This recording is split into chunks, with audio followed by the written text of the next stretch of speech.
le gouvernement Fauteuil a obtenu un budget supplémentaire pour financer son programme de portefeuille numérique.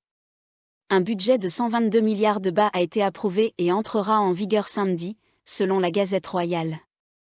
Thaksin Shinawatra a déclaré que ce programme est crucial pour relancer une économie stagnante, malgré les critiques des experts économiques et de la Banque de Thaïlande. Le gouvernement prévoit de dépenser 145 milliards de bahts en 2024 pour aider 14,5 millions de personnes, avec des premiers versements en septembre. Cependant, le programme, qui devait distribuer 10 000 bahts à 50 millions de Thaïlandais, est suspendu après le renvoi de Srettha Thavisin de son poste de Premier ministre. Malgré les incertitudes politiques, l'économie thaïlandaise a enregistré une croissance de 2,3% au deuxième trimestre. Le gouvernement a assuré que les inondations dans le nord n'affecteront pas Bangkok, et des mesures ont été prises pour gérer la situation, avec des renforts et des préparations pour les possibles crues dans plusieurs provinces.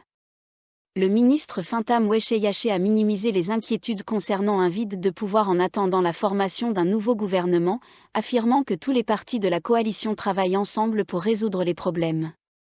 En parallèle, la Commission des valeurs mobilières, SEC, soutient la levée de fonds via des jetons d'investissement, avec 19 entreprises en pré-consultation pour ce processus. 3 entreprises ont déjà réussi à lever 4,8 milliards de bahts grâce à des jetons numériques. Bangkok, Thailand PTT Public Company Limited, PTT, a réaffirmé son engagement à réduire les émissions de gaz à effet de serre par le captage et stockage du carbone, CSC, et la production d'hydrogène, visant une durabilité à long terme. Cette annonce suit une baisse des actions dans ces secteurs de raffinage et pétrochimie. PTT actualise régulièrement ses stratégies pour rester compétitive et cherche des partenaires stratégiques pour renforcer ses opérations. Le groupe continue d'investir dans toute la chaîne de valeur des hydrocarbures, tout en maintenant des participations majoritaires dans ses entreprises phares pour garantir l'alignement avec ses objectifs globaux. Le Premier ministre chinois Lee Qiang a félicité Paetongtarn Shinawatra pour son accession au poste de Premier ministre de la Thaïlande. Dans son message, Lee a souligné les relations étroites et amicales entre la Chine et la Thaïlande, qui ont toujours progressé de manière stable depuis près de 50 ans, malgré les changements internationaux. À l'approche du 50e anniversaire des relations diplomatiques en 2025, Lee a exprimé sa volonté de collaborer avec Paetongtarn pour renforcer l'amitié traditionnelle et promouvoir une communauté sino-thaïlandaise plus prospère, au bénéfice des deux peuples. La Thaïlande est devenue le premier pays d'Asie à détecter une nouvelle souche mutée du virus Mpox, après que l'OMS a déclaré l'épidémie en Afrique comme une urgence sanitaire mondiale. Le patient, un Européen de 66 ans arrivé à Bangkok en provenance d'Afrique, a été testé positif à la souche IB. Les autorités ont identifié 43 contacts proches, placés sous surveillance pendant 21 jours. La Thaïlande renforce ses contrôles aux frontières, notamment à l'aéroport de Suvarnabhumi. Les voyageurs en provenance de 42 pays touchés devront s'enregistrer en ligne et subir un dépistage à leur arrivée. Un centre de quarantaine de 60 chambres est également prévu en cas de propagation. Le pays, qui a signalé environ 800 cas de la variante Clade 2 depuis 2022, se prépare à la saison touristique, essentielle pour son économie. Le tourisme représente environ 12% de l'économie thaïlandaise, avec plus de 22,5 millions de visiteurs étrangers enregistrés cette année jusqu'au 18 août.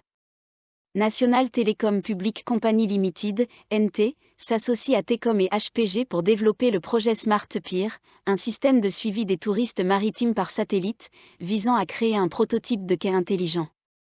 Cette initiative vise à améliorer la sécurité du tourisme nautique en Thaïlande selon les normes internationales.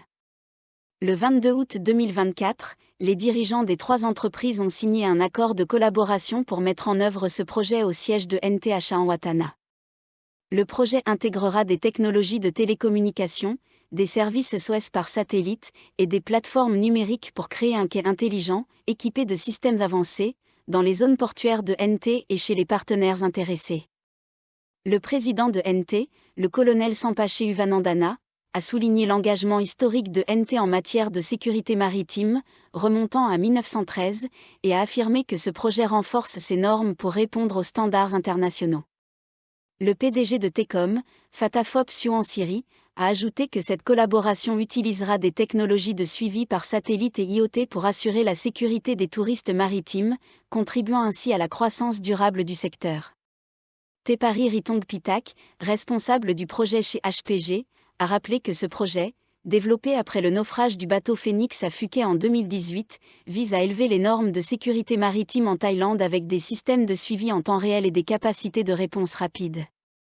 Le chef du Parti du Peuple, PP, Natafon Ruangpaniawut, a annoncé que son parti sollicite l'aide du Parti Pheu Thai pour amender des lois afin de prévenir de futures crises politiques, comme celle causée par la destitution de Srettha Thavisin le 14 août et la dissolution du parti Move Forward, MFP. Le PP vise à modifier 2 mécanismes légaux responsables de ces événements, à savoir les dispositions de la Constitution sur la dissolution des partis et les sections de la loi NAC sur l'éthique des politiciens. Le PP souhaite protéger les partis politiques contre la dissolution et les législateurs contre les interdictions politiques pour des raisons éthiques, qu'il considère comme des sanctions excessives, équivalentes à une peine de mort politique. Natafon souligne que ces amendements nécessitent une large collaboration, y compris avec d'autres partis, et qu'ils devraient être rapidement mis en œuvre car ils pourraient nécessiter un référendum. Il estime que les critères de dissolution des partis devraient respecter les normes internationales et que les interdictions politiques à vie doivent être réexaminées.